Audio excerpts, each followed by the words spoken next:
Hello everyone, welcome to EduMag UPSC. This is Dushyant Kumar. Today we shall see the lecture 3 about various facts and functions of human blood. Let's get started now. Let us see some facts about our blood. An average adult has approximately around 5 liters of blood in his body, and this depends upon the size of the body. Females has a bit lesser quantity as compared to males, and the pregnant woman has a bit more blood, around 30 to 50% more than non-pregnant women. This is because of the necessity they have during the pregnancy. And doing physical activity will increase your blood volume by 20 to 30%. This is because you need to compensate for the extra oxygen that is required for your tissues to do some work.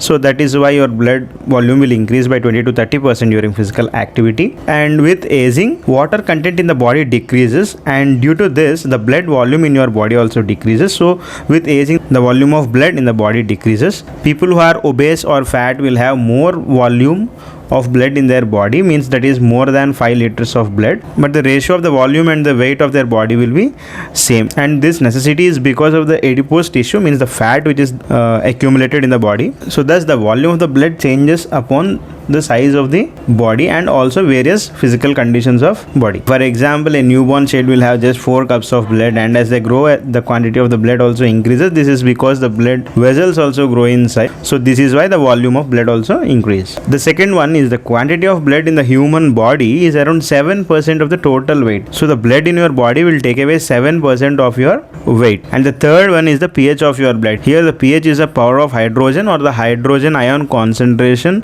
in an aqueous solution, and the pH is a figure which expresses the acidity or the alkalinity of an aqueous solution. So the human blood has a pH of around 7.4. If you see at the logarithmic scale of the pH, the 7 is a neutral value, means the fluid is neutral, and if the solution has a pH of less than 7, it is termed to be acidic, and if it is greater than 7, we term it as basic or alkaline. So thus blood having 7.4 pH, it is slightly basic or alkaline. Now let us see the various functions of our blood. First one is the blood transport oxygen from your lungs to body cells and brings carbon dioxide from body cells back to your lungs. So we know that our body has some circulatory system which consists of the arteries and the veins, where the arteries carry the oxygenated blood and the veins carry the deoxygenated blood.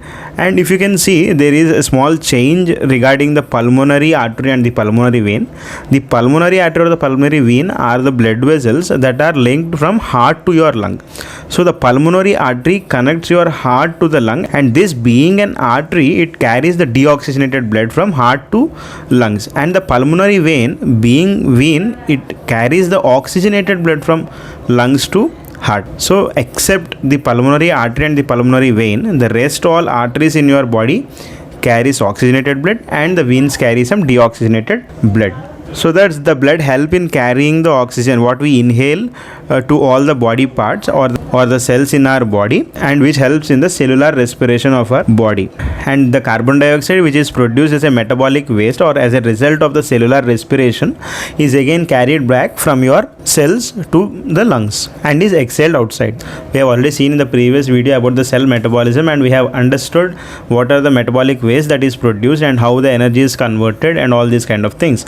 So you can understand the metabolic waste, the carbon dioxide which is produced, is again brought back from your cell to the lungs, and from where it is exhaled outside. And the mechanism of gas exchange within your lungs is that in your lungs we have the alveoli, and the alveoli are the reason of gas exchange between your blood and the air we take in. Whenever there is some damage to the alveoli or whenever there is some pneumonia for your lungs, the tissue of the lungs gets damaged, and this leads to decrease in the diffusion of oxygen to your blood, and thus reducing your saturation levels. So lungs are the vital part for the gas exchange to take place. And the second one is blood transports hormones throughout your body. Here the hormones which are produced by the endocrine glands. What are endocrine glands? Endocrine glands are the glands which produce hormones into the bloodstream, okay, which release their hormones directly into the bloodstream. We have endocrine glands like the pituitary gland, the adrenal glands, which secretes the hormones directly into the blood. And what does these hormones do? They just act like the chemical messengers that regulates your body functions, right? So the hormones are the chemical messengers that are transported in our blood to various parts of our body.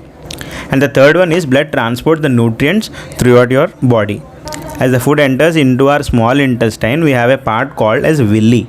These villi are the finger-like projections that are made of cells, and these cells will absorb the necessary nutrients from the food in the small intestine, and thus the nutrients are transported in your bloodstream to the cells and the cell metabolism takes place. And the fourth one is the blood carries the waste products from body tissues to kidney and liver. See, as a result of the cell metabolism, the metabolic wastes are produced, and these metabolic wastes are to be removed from the cells and are to be excreted out of our body, and this function is also performed by our blood, and the blood takes this metabolic waste to the liver and the kidneys, and from where they were excreted outside. Means the blood is filtered, right?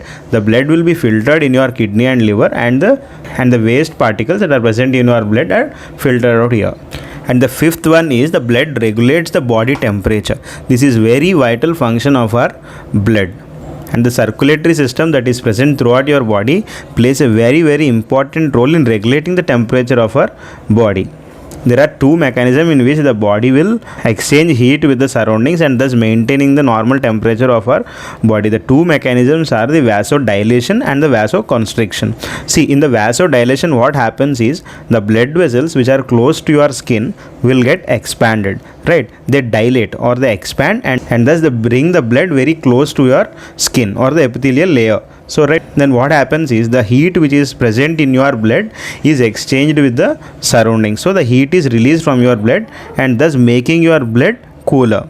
And whenever your body temperature is low, your blood tries to retain the heat within your body by constricting the blood vessels that are closer to your skin. So this makes the blood vessels move away from your skin or take very small amount of blood to your skin, and thus prevents the heat exchange with the surroundings. This will retain the heat within your body. Thus these two are the mechanisms which the blood will control and thus maintain the temperature within our body. And the sixth one is blood protects the body from pathogens. We know that the white blood cells, which are a part of our blood, help us in fighting the infections or the foreign substances that enter into our body. Thus the blood circulates throughout your body and identifies these foreign particles that enter your body and starts fighting with them, and thus eliminating the infection.